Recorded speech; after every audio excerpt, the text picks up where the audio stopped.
Hello students, Kumar study circle में आप सबका स्वागत है। सीजीएसआई एग्जाम को आगे देखते हुए जो मेंस का आप एग्जाम है, इसमें एक चैप्टर जोड़ा गया है भारत का एकीकरण, जूनागढ़, हैदराबाद, गोवा और कश्मीर का विलय। तो इन रियासतों का कैसे विलय हुआ, इसका डिटेल में हम लोग यहाँ पर अध्ययन करने की कोशिश करेंगे और जो पॉइंट वाइज जो परीक्षा उपयोगी हो, जो आपको जानना जरूरी है, उसको मैं हाईलाइट यहाँ पर करने की कोशिश किया हूं। तो चलिए देर न करते हुए एक एक चीज को हम लोग यहाँ पर देखने की कोशिश करते हैं। यहाँ पर आप देख रहे हैं नक्शे में जो देख रहे हैं, पाकिस्तान है और यहाँ पर जूनागढ़ गुजरात साइड पड़ेगा, जिसका एकीकरण किया गया था। गोवा भी आपका अरब सागर साइड पड़ेगा, हैदराबाद आपका बीच में है और ये ऊपर वाला इलाका जम्मू कश्मीर। तो इन्हीं सब का हमको यहाँ पर अध्ययन करना है। और इसमें सबसे पहले थोड़ा सा अगर हम लोग इतिहास जानने की कोशिश करें तो भारत स्वतंत्रता अधिनियम 1947 के तहत रियासतों के पास 3 विकल्प थे। माने जो भी जब यहाँ पर अंग्रेज छोड़ के जा रहे थे तो इनको 3 विकल्प दिए थे, या तो भारत में शामिल हो सकते हैं, या तो पाकिस्तान में शामिल हो सकते हैं, या वे अपनी स्वतंत्रता बनाए रखने का विकल्प चुन सकते हैं। या तो आप भारत में मिल जाओ, या तो पाकिस्तान मिल जाओ, या तो स्वतंत्र हो। ये 3 ऑप्शन इनको अंग्रेजों तरफ से दिया गया था। और उस समय भारत में 565 रजवाड़े रियासतें भारत और पाकिस्तान में किसी एक में विलय को चुनेंगे और वे चाहे तो दोनों के साथ न जाकर अपने को स्वतंत्र भी रख सकते थे। मतलब टोटल यहाँ पर संख्या थी रियासतों करीब 565 रियासतें। एक क्वेश्चन बन सकता है। तत्कालीन समय लगभग 500 से ज्यादा रियासतें लगभग 48% भारतीय क्षेत्र, 28% जनसंख्या कवर करती थी। यहां पर अगर बोला जाए तो पूरे जितने रजवाड़े थे और जो रियासतें थे, लगभग 500 से ज्यादा रियासतें यहां पर बोला जाए तो भारत में ही पूरे सबसे ज्यादा रियासतें थे, जो 48% भारतीय क्षेत्र को, 28% जनसंख्या को यहां पर कवर कर रही थी। सरदार वल्लभ भाई पटेल भारत के पहले उप प्रधानमंत्री एवं गृह मंत्री रहे थे और वी मेनन जो कि भारत सचिव थे की सहायता से रियासतों का एकीकरण का कार्य यहां पर सौंपा गया था। इन दोनों को क्वेश्चन बनेगा, सरदार वल्लभ भाई पटेल जी को और वीपी मेनन जी को सौंपा गया था। सरदार वल्लभ भाई पटेल ने प्रीवी पर्स, एक भुगतान जो शाही परिवारों को भारत के साथ विलय पर हस्ताक्षर करने पर दिया जाना था। माने आप अगर हस्ताक्षर करते हो तो जो पैसा ऐसा देते थे यहाँ पर शाही परिवारों को, उन्हीं को प्रीवी पर्स कहा जाता है, कि अवधारणा को पुनर्स्थापित किया गया। माने यहाँ पर सरदार भाई पटेल ने प्रीवी पर्स की अवधारणा को पुनर्स्थापित किया कि भाई आप हमको मिलिए और मैं इसके एवज में आपको मुआवजा दिया जाएगा। माने कुल मिला के प्रीवी पर्स माने एक प्रकार का मुआवजा था, एक प्रकार का पेंशन था। सरदार पटेल ने लगभग 562 देशी रियासतों को भारत में मिलाकर भारत के एक सूत्र में बांधा और भारत को मौजूदा स्वरूप दिया। एक कुशल प्रशासक होने के कारण कृतज्ञ राष्ट्र उन्हें लौह पुरुष के रूप में भी याद करता है। इसीलिए कम से कम 565 में से 562 को मिलाने में कामयाब हो गए लौह पुरुष के नाम से, इसीलिए हम इसे याद करते हैं। जूनागढ़, हैदराबाद, कश्मीर को छोड़कर 562 रियासतों ने स्वेच्छा से भारतीय परिसंघ में शामिल होने की स्वीकृति दे दी थी। अब एक एक चीज को देखते हैं। जैसे आपके परीक्षा में आएगा तो पहले हैदराबाद के देखते हैं। तो हैदराबाद का पोजीशन जो है भारत के बिल्कुल बीच में था। यहां पर आप देख रहे हैं ये हैदराबाद यहां पर दिख रहा है इस नक्शे में, बिल्कुल दक्षिण साइड, दक्षिण के दक्कन के पठार साइड, ये दक्षिण के पठार साइड हैदराबाद है और इस नक्शे में आपको दर्शाया गया है। ये बहुत बड़ा, जितने रियासतें थे सबसे बड़ा रियासत की बात करूं तो हैदराबाद रियासत रहता था, सबसे बड़ा और सबसे अमीर रियासत बोला जाए तो। यहाँ का जो निजाम था सबसे अमीर था। उस समय पूरा देश में सबसे अमीर बोला जाता निजाम का बोला जाता था। यह सभी रियासतों में सबसे बड़ी और सबसे समृद्धशाली रियासत थी, जो दक्कन के पठार के अधिकांश भाग को कवर कर रही थी। पूरा दक्कन का पठार आएगा और पूरा यहां से दक्कन का पठार आता, पूरा अधिकांश भाग को कवर करती थी ये, जो 82,000 वर्ग मील से भी ज्यादा क्षेत्र में फैली हुई थी और इसका क्षेत्रफल इंग्लैंड, स्कॉटलैंड के कुल क्षेत्रफल से भी अधिक था। जनसंख्या करीब 1,70,00,000 के आसपास थी। हैदराबाद रियासत में आज का मराठावाड़ा, आज के अगर देखा जाए तो मराठावाड़ा पूरा महाराष्ट्र का कुछ इलाका, कर्नाटक के कई इलाके, पूरा का पूरा तेलंगाना शामिल होता आज के अगर बात किया जाए तो। निजाम का शहर मोतियों के शहर के नाम से मशहूर हैदराबाद की स्थापना 1591 में कुतुब शाही वंश के 5वें शासक मोहम्मद कुली कुतुब शाह ने मूसी नदी किनारे इसकी स्थापना की थी। क्वेश्चन बन सकता है किस नदी किनारे था, तो मूसी नदी किनारे था, स्थापना की थी मोहम्मद कुली कुतुब शाह। याद रखें, मोहम्मद कुली कुतुब शाह ने इसकी स्थापना की थी। इस रियासत की अधिकांश जनसंख्या हिंदू थी, जिस पर एक मुस्लिम शासक निजाम मीर उस्मान अली, ये नाम भी आपको याद होना चाहिए, निजाम मीर उस्मान अली शासन करता था। इसने एक स्वतंत्र राज्य की मांग की एवं भारत में शामिल होने से सीधा सीधा मना कर दिया था कि मैं स्वतंत्र रहूंगा। हैदराबाद के विलय को बचाने और अपनी सत्ता को बनाए रखने के लिए निजाम ने दीदार सिद्दीकी संगठन, खाकसार पार्टी, निजाम सेना, होमगार्ड भी बनाई थी। इन्होंने बोला जाए तो अपने को यहां तक कि पाकिस्तान से मिलने की सोच रहा था, पाकिस्तान से हथियार मंगाया जा रहा था, विदेशों से हथियार मंगाना स्टार्ट कर लिए थे। इस प्रकार का पूरा कार्यक्रम यहां पर चलना स्टार्ट हो गया था। 1526 में मजलिस इत्तेहादुल मुसलमीन नामक संगठन बनाने के बाद भारत से अलग होने की कोशिश काफी तेज हो गई थी। कुल मिला के एक अलग देश ही था यहां पर बोला जाए तो।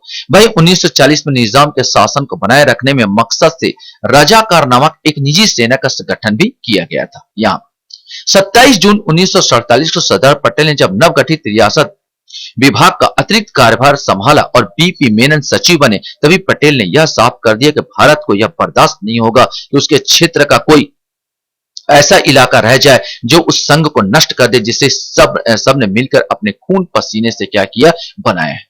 13 सितंबर 1948 को सुबह 4 बजे भारतीय सेना मेजर जनरल जे.एन. चौधरी के नेतृत्व में हैदराबाद अभियान शुरू किया था। मैंने यहां पर याद रखा, हैदराबाद अभियान में मेजर कौन थे तो ये याद रखेंगे, मेजर जनरल जे.एन. चौधरी।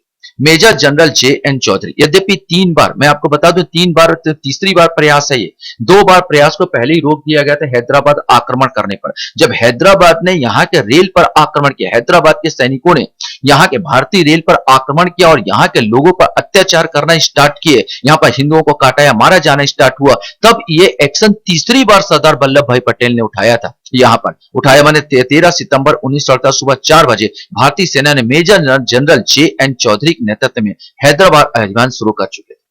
इसका नाम था 13 सितंबर 1948 के ऑपरेशन पोलो। इस अभियान का नाम रखा गया था ऑपरेशन पोलो के तहत भारतीय सैनिकों को हैदराबाद भेजा गया। वहीं पर 17 पोलो क्यों नाम रखा गया, 17 पोलो खेल के मैदान थे। हैदराबाद में 17 पोलो खेल के मैदान थे, इसीलिए यहां पर ऑपरेशन पोलो नाम दिया गया। और 13 सितंबर डेट याद रखेंगे, 13 सितंबर 1948 4 दिन तक चले सशस्त्र संघर्ष के बाद अंततः हैदराबाद भारत का अभिन्न अंग बन गया। सरदार पटेल ने हैदराबाद को भारत का पेट में कैंसर कहा था, ये बीच में आ रहा था, ये अल्सर और कैंसर टाइप का था, उपमा बन सकता है। किसने भारत के पेट में कैंसर किस राज्य को कहा था, तो ये रियासत को हैदराबाद रियासत था। और आखिरकार 17 सितंबर इस डेट को, 13 सितंबर को ऑपरेशन पोलो के तहत भेजा गया था सेना, 17 सितंबर को 1948 को पुलिस एक्शन के तहत एक संघर्ष के बाद हैदराबाद को भारत में विलय करते हुए भारत में एकीकरण का पूरा का राष्ट्र का स्थायित्व दिया गया था। 17 सितंबर को आत्मसमर्पण के बाद हैदराबाद रियासत के प्रधानमंत्री लायक अली और रजाकार मिथिलिया को प्रमुख कासिम रिजवी को गिरफ्तार कर लिया गया था। वहां का जो प्रधानमंत्री थे लायक अली, उनको गिरफ्तार किया गया था। रजाकार मिलिशिया के प्रमुख कासिम रिजवी को भी गिरफ्तार किया गया था। 18 सितंबर को शाम 4 बजे हैदराबाद रियासत के प्रमुख मेजर जनरल एल इड्रेस या इड्रेस याद रखेंगे, एल इड्रेस ने अपने सैनिकों के साथ भारतीय मेजर जनरल जे.एन. चौधरी के सामने आत्मसमर्पण कर दिया। उस समय वहां के मेजर जनरल कौन थे, एल इड्रेस थे। भारतीय सेना की इस कार्रवाई को ऑपरेशन पोलो नाम दिया गया था, क्योंकि इस समय हैदराबाद के विश्व में सबसे ज्यादा पोलो के 17 मैदान थे। और बाद में निजाम को आत्मसमर्पण पर उसे पुरस्कृत करते हुए हैदराबाद राज्य का गवर्नर बनाया गया था। वहां के निजाम को मेजर जनरल ने जे.एन. चौधरी को हैदराबाद का सैन्य गवर्नर नियुक्त किया गया। 1949 तक वे इस पद पर थे। 26 जनवरी 1950 को हैदराबाद राज्य नियमित तौर पर भारत का हिस्सा बन गया और यह वह दिन है जब भारत का संविधान क्या हुआ था, लागू हुआ था। जनवरी 1950 में M.K. बेलोडी को राज्य का मुख्यमंत्री बनाया गया था और निजाम को राज्य का प्रमुख बनाया गया था। उस समय 1950 में L.K. बेलोडी, याद रखेंगे, L.K. बेलोडी को राज्य का मुख्यमंत्री बनाया गया और निजाम को राज्य प्रमुख बनाया गया। और निजाम के प्रति भारत सरकार की उदारता दिखाने हेतु कोई सजा नहीं दी गई और 50 लाख रुपए के प्रीवी पर्स के साथ ही उन्हें अपनी विशाल संपत्ति का ज्यादातर भाग अपने पास रखने की अनुमति दे दी गई थी। और 1952 में राज्य में पहला विधानसभा चुनाव हुआ और फिर बी रामकृष्ण राव, याद रखें, बी रामकृष्ण राव पहले निर्वाचित मुख्यमंत्री बने थे हैदराबाद के। इस समय ये वहीं पर हैदराबाद के निजाम है जो सरदार वल्लभ भाई पटेल के सामने हाथ जोड़कर यहाँ पर खड़े थे। ये है हैदराबाद की कहानी। अब चलेंगे जूनागढ़। जूनागढ़ की बात कर लिया जाए तो जूनागढ़ गुजरात का एक छोटा सा राज्य था। जूनागढ़ जो यहाँ पर दिख रहा है, जूनागढ़, ये देखा जाए तो ये पाकिस्तान और ये जूनागढ़ एक छोटा सा रियासत था। इनका तर्क ये था कि ये जो पाकिस्तान से समुद्री सीमा के साथ मिला है, पाकिस्तान के समुद्री सीमा के साथ मिला है, इसलिए ये जो मिलना चाहता था जूनागढ़, वास्तव में पाकिस्तान के साथ मिलना चाहता था, जबकि वहां की अधिकांश जनसंख्या हिंदू थी। यहाँ गुजरात के दक्षिण पश्चिम में स्थित एक रियासत, गुजरात के दक्षिण पश्चिम यहाँ पर एक रियासत जो 15 अगस्त 1947 तक भारत में शामिल नहीं हुई थी, अधिकांश जनसंख्या हिंदू व राजा यहाँ का मुस्लिम था। 15 सितंबर 1947 को नवाब मोहम्मद महावत खान जी, याद रखेंगे, वहां का जो शासक था नवाब मोहम्मद महावत खान जी, ने पाकिस्तान में शामिल होने का फैसला किया और तर्क दिया कि जूनागढ़ समुद्र द्वारा पाकिस्तान से जुड़ा है। दो राज्यों के शासक मंगरोल एवं बाबरियाबाद, याद रखें, मंगरोल एवं बाबरियाबाद को जूनागढ़ के अधीन थे, ने प्रतिक्रिया स्वरूप जूनागढ़ से स्वतंत्रता एवं भारत में शामिल होने की घोषणा की। इसकी अनुक्रिया में जूनागढ़ के नवाब सैन्य बल का प्रयोग कर इन दोनों राज्यों पर कब्जा कर लिया। परिणाम से पड़ोसी राज्यों के राजाओं ने भारत सरकार से मदद की अपील की।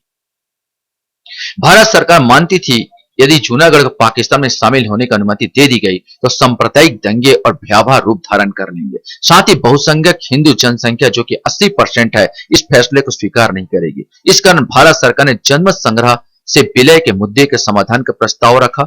सरदार पटेल ने जूनागढ़ के दो बड़े प्रांत मांगलोर और बाबरियाबाद पर ब्रिगेडियर गुरदयाल सिंह के नेतृत्व में सेना भेजकर कब्जा कर लिया। क्वेश्चन आएगा किसके नेतृत्व में यहां पर भेजा गया था जूनागढ़ में? ब्रिगेडियर गुरदयाल सिंह, याद रखेंगे, यहां पर ब्रिगेडियर गुरदयाल सिंह के नेतृत्व में सेना भेजा गया था।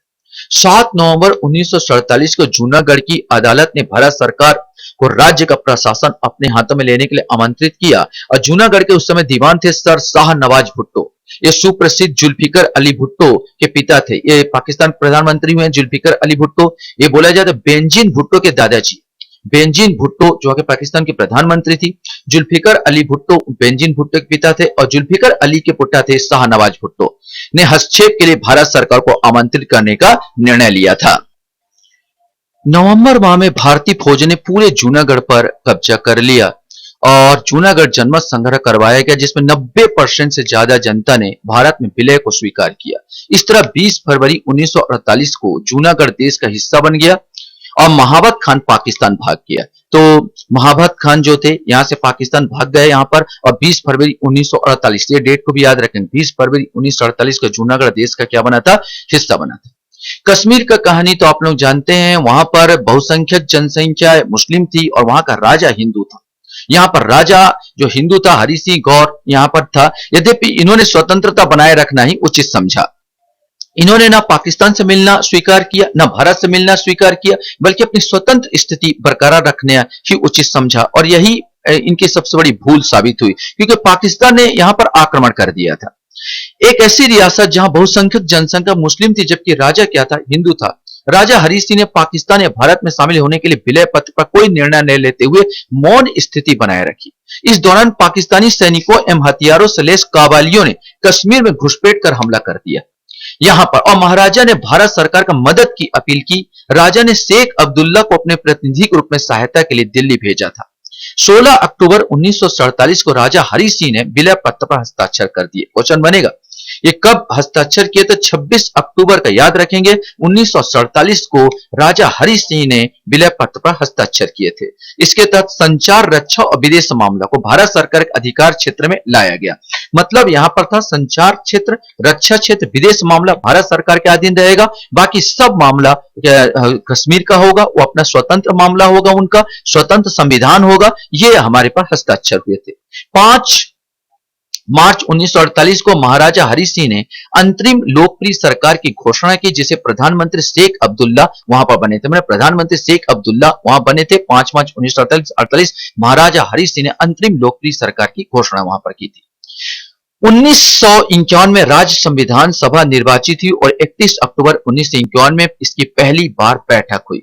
1952 में दिल्ली समझौते पर हस्ताक्षर हुए, जिसके तहत भारतीय संविधान में जम्मू कश्मीर का विशेष दर्जा प्रदान किया गया।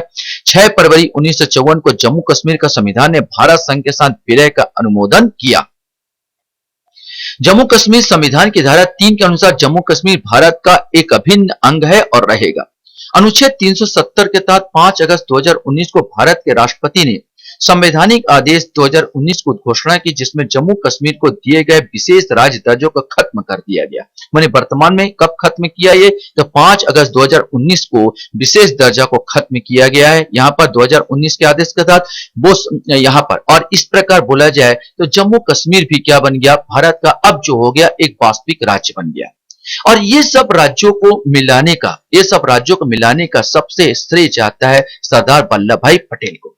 वो सरदार पटेल ही थे जिनकी भू राजनीतिक सूझबूझ के कारण छोटी बड़ी 565 रियासतों को भारतीय संघ में समाहित कर दिया। यही कारण कि सरदार पटेल को भारत का बिस्मार्क और क्या पूरा लौह पुरुष के नाम से जाना जाता है। जहां तक गोवा की बात किया जाए तो गोवा का आजादी के बहुत दिन बाद, ये गोवा है अरब सागर का एक छोटा सा द्वीप, बहुत दिन बाद हमने इसको बोला 1961 में हमने इसको अपने कब्जे में लिया। ये पुर्तगाल का एक प्रांत बना हुआ था, यहाँ पुर्तगाल का एक प्रांत बना हुआ था गोवा। तो पुर्तगालियों ने गोवा पर लगभग 450 साल तक शासन किया था, लेकिन 19 दिसंबर 1961 को गोवा को भारत में विलय किया गया। क्वेश्चन बनेगा कब विलय किया गया, तो 19 दिसंबर 1961 को। इसीलिए 19 दिसंबर को हम लोग मुक्ति दिवस, गोवा मुक्ति दिवस के रूप में मनाया जाता है। ब्रिटिश और फ्रांस के सभी औपनिवेशिक अधिकारों के खत्म होने के बाद भी भारतीय उपमहाद्वीप गोवा, दमन और दीप में पुर्तगालियों के शासन के अंतर्गत था यहाँ पर। और भारत सरकार की बार बार बातचीत की मांग को पुर्तगाली ठुकरा रहे थे, जिसके बाद भारत सरकार ने ऑपरेशन विजय के तहत सेना की छोटी टुकड़ी भेजी। क्वेश्चन बन सकता है कि गोवा में जो भेजा गया था नाम क्या था, तो ऑपरेशन विजय। ऑपरेशन विजय के तहत छोटी टुकड़ी भेजी गई थी। 18 दिसंबर 1961 के दिन ऑपरेशन विजय के तहत भारतीय सेना ने गोवा दमन द्वीप पर चढ़ाई कर दी। भारतीय सैनिकों की टुकड़ी ने गोवा के बॉर्डर में प्रवेश किया। 36 घंटे से भी ज्यादा वक्त तक जमीनी समुद्री और हवाई हमले हुए। इसके बाद पुर्तगाली सेना ने बिना किसी शर्त के भारतीय सेना के समक्ष 19 दिसंबर को आत्मसमर्पण कर दिया। भारत ने अंततः पुर्तगाल के अधीन रहे इस क्षेत्र को अपनी सीमा में मिला लिया। पुर्तगाल के गवर्नर जनरल बासालो ई सिल्वा ने भारतीय सेना प्रमुख पी.एन. थापर के सामने सरेंडर किया। गोवा के लिए जो भारतीय सेना के प्रमुख थे पी.एन. थापर थे, और वहां का जो प्रमुख थे गोवा के बासालो ई सिल्वा थे, ये याद रखेंगे। इसी तरह 19 दिसंबर 1961 को गोवा आधिकारिक रूप से भारत का क्या बन गया, हिस्सा बन गया। 30 मई 1987 को गोवा को भारतीय राज्य का दर्जा मिला। 30 मई 1987 को पहले केंद्र शासित प्रदेश का दर्जा मिला था, बाद में 1987 में इसको राज्य का दर्जा दे दिया गया। गोवा मुक्ति दिवस प्रतिवर्ष 19 दिसंबर को मनाया जाता है। क्षेत्रफल के हिसाब से गोवा भारत का सबसे छोटा और जनसंख्या के हिसाब से चौथा सबसे छोटा राज्य है। इस प्रकार आपका वीडियो मैंने आपको दिया। आशा करता हूं ये वीडियो आपको अच्छा लगा होगा। वीडियो वॉच करने के लिए धन्यवाद। Thank you.